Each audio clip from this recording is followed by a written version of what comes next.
नमस्कार, मैं हूं मीनाक्षी और आप देख रहे हैं लोक खबर। पिछले 10 दिनों से लगातार चल रही महानगर पालिका चुनाव प्रचार के बाद आखिरकार वो दिन आ ही गया जिसका सभी बेसब्री से इंतजार कर रहे थे। चाहे वो उम्मीदवार हो, चाहे वो पार्टी के लोग हो, चाहे वो जनता ही क्यों ना हो। प्रचार जोरों शोरों से चला। आज है लोकतंत्र का महापर्व, मतदान का दिन। तो आइए लोगों से जानते हैं कि इसके बारे में उनका क्या विचार है, क्या राय है। तो जैसा कि मैंने आपसे कहा कि मैं उम्मीदवारों से बात करूंगी और साथ ही साथ उम्मीदवारों से पहले मतदान देने वाले लोगों से बात करूंगी क्योंकि वो सबसे अहम है। नमस्कार सर, आपका नाम? मेरा नाम जितेंद्र शर्मा। आप यहाँ पर वोट देने आए हैं, पिछले कई वर्षों से आप वोट दे भी रहे होंगे। आपने अपना मतदान का अधिकार का इस्तेमाल करने के पीछे का कारण क्या है? कारण है अच्छी गवर्नमेंट चाहिए, डेवलपमेंट चाहिए। बस यही, अच्छी गवर्नमेंट होगी, डेवलपमेंट होता रहेगा, सरकार अच्छी चलेगी, इसीलिए मतदान करते हैं। डेवलपमेंट का सबसे बड़ा की आपको क्या लगता है कि सबसे बड़ी चीज जो इस वक्त इस क्षेत्र में सबसे ज्यादा जरूरी है? इस क्षेत्र में तो वैसे तकरीबन बहुत कार्य हुए और पिछली बार जो गवर्नमेंट हुई उसने भी अच्छे कार्य किए हैं। जो प्रेजेंट में गवर्नमेंट है वो भी अच्छे कार्य कर रही है, लेकिन रोड, पानी, बिजली, यही सब मेन समस्या है। उनका धीरे धीरे निवारण हो रहा है, बाकी सब ठीक चल रहा है। नमस्कार मैम, आपका नाम? सुधा सर, आप क्या करती हैं? जॉब करते। जॉब करती हैं। आप वोट देने आई हैं, तो आपके लिए आपकी प्राथमिकता क्या होगी? आपकी क्या है, सब कुछ जैसा होता है अपना वही होना चाहिए ना, सबकी सुविधा है, सब वही। और आप महिला हैं, आज के टाइम पर महिला बहुत आगे बढ़ रही है, ग्रोथ हो रहा है, तो आप पार्टी से क्या उम्मीद करती हैं कि महिलाओं के लिए वो किस तरीके से रहे, उनकी सुरक्षा के लिए कैसे आगे बढ़े? महिलाओं के लिए क्या है, सब कुछ सुविधा होनी चाहिए, जो सुविधा होनी चाहिए वही सुविधा होनी चाहिए, और क्या है। आपका बहुत बहुत धन्यवाद। सर, हमारे साथ इस वक्त मौजूद हैं एक और वोटर। उन्होंने अपने मत का अधिकार जो है उसका इस्तेमाल तो कर लिया है, लेकिन आइए उनके विचारों को जानते हैं, उनकी राय को जानते हैं कि वो इस बारे में क्या सोचती हैं और लोगों से क्या अपील करेंगे। नमस्कार मैम, आपका नाम? मेरा नाम नीता सिंह है। आपने अपना वोट दे दिया? जी हाँ, मैंने अपना वोट दे दिया। तो बहुत सारे उम्मीदवार खड़े हैं, मल्टीपल पार्टीज हैं जिनके उम्मीदवार खड़े हैं। जीत के बाद आप उन उम्मीदवारों से क्या एक्सपेक्टेशन रखते हैं? जीत के बाद उम्मीदवारों से यही एक्सपेक्टेशन है कि जिस उम्मीद से हम लोगों ने उन्हें वोटिंग करी है, उन्हें जिताने की कोशिश करी है, तो हमारी उम्मीदों पे वो खरे उतरे और जो हमारी आशाएं हैं कि चाहे लाइट, पानी, बिजली, जो भी सुविधाएं हैं या असुविधाएं जो यहाँ पे हैं, उन सबको पूरा करने का प्रयास करें वो। आपको क्या लगता है कि जो भी उम्मीदवार खड़े हैं अगर वो जीतते हैं तो वो सिर्फ क्षेत्र विकास में कार्य आएंगे कि देश के विकास में भी उनका योगदान आपको लगता है? क्षेत्र का विकास होगा तो आगे चल के देश का विकास तो होना ही है। तो जब अगर क्षेत्र का विकास करेंगे तो देश के लिए कार्यभार जरूर संभालें। ऐसी एक चीज जो आप चाहते हो कि जब उम्मीदवार जीते हैं तो वो एक ऐसी पहली चीज जो जनता के लिए करें?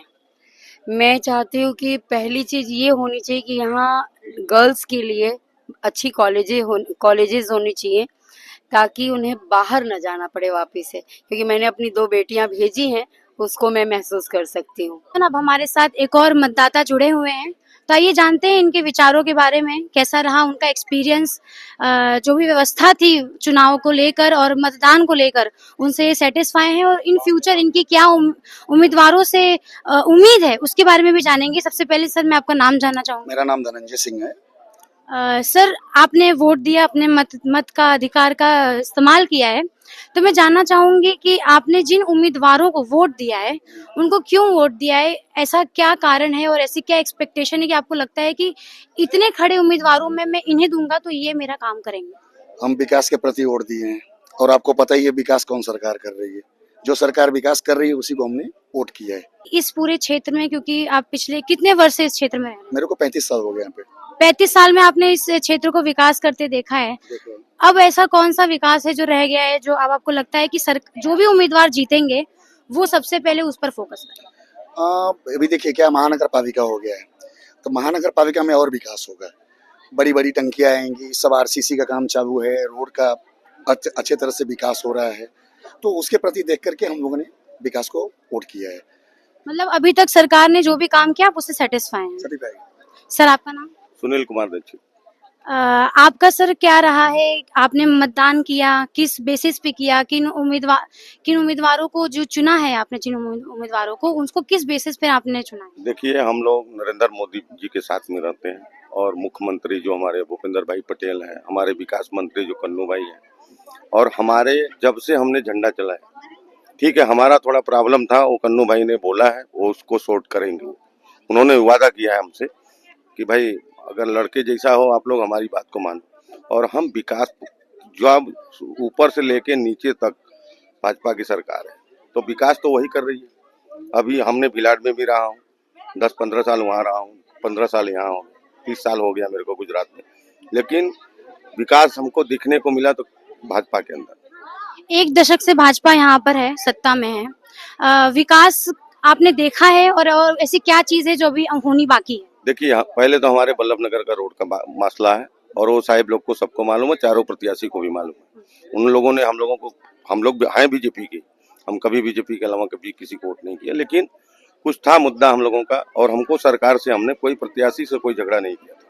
लेकिन कन्नू भाई के बात पे हमारे बड़ बुजुर्ग हैं, उन्होंने वादा किया, तो हम लोगों ने उसमें सहमति करके सब वोट हम लोग डलवा रहे हैं, और हमारे चारों प्रत्याशी भारतीय जनता पार्टी के विजयी बनेंगे। भारत माता की जय, वंदे मातरम, जय श्री राम।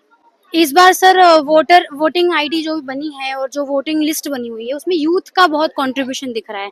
यूथ बढ़ चढ़कर हिस्सा ले रही है, उनकी संख्या बढ़ गई है। नहीं, वो लोग तो आपको क्या लगता है कि किस तरीके से यूथ के लिए सरकार अब काम करेगी? नहीं, देखो, जो अब हमारे जो बच्चे हैं ना, वो भी भाजपा के साथ में जुड़े हैं। ऐसा नहीं है कि वो कहीं इधर उधर भटक रहे हैं, लेकिन क्या है, उनका भी थोड़ा सा मांग है कि भाई विकास के साथ साथ हम लोगों का जो है पढ़ाई का वो, या हम लोग की नौकरी के लिए सरकार को थोड़ा बच्चों के ऊपर भी ध्यान देना चाहिए। काम के साथ साथ देखो, गरीब नागरिक का भी देखो, राशन बांट ही रहे हैं, सब कुछ कर ही रहे हैं, ऐसा नहीं है। बीजेपी सरकार हर इंसान को काम कर रही है, लेकिन कुछ लोग जो पढ़े लिखे नहीं है ना, उनको समझ में नहीं आता है।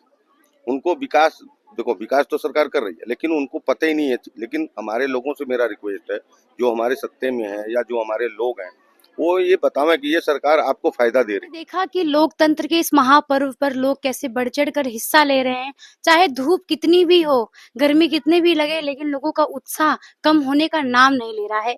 अब देखना दिलचस्प होगा कि जब 28 तारीख को नतीजे आएंगे तो जनता का आशीर्वाद किसे प्राप्त होगा। तब तक आप मेरे साथ जुड़े रहिए। मैं हूँ मीनाक्षी तिवारी और आप देख रहे हैं लोक खबर। धन्यवाद।